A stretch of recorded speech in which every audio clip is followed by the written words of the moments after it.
have any advice for women working in maintenance and reliability today, or also women who are pursuing or thinking about pursuing careers in this field?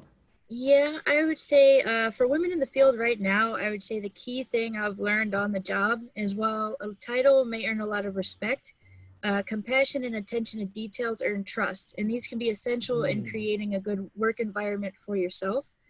And then for women who are considering pursuing the field, I think I would encourage to realize that there are some differences between theory and application, right? The theories that we learn in school, while they're validated in math and science, you need more finesse in the application. And when developing a project or program, you make sure you have all the pieces understood and not just the one you have to focus on and are responsible for.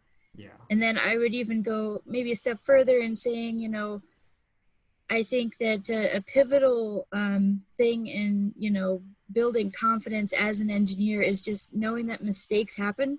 If you admit them, fix them if you can, learn from them, try to be better the next time, you're really going to build yourself up for success instead of failure.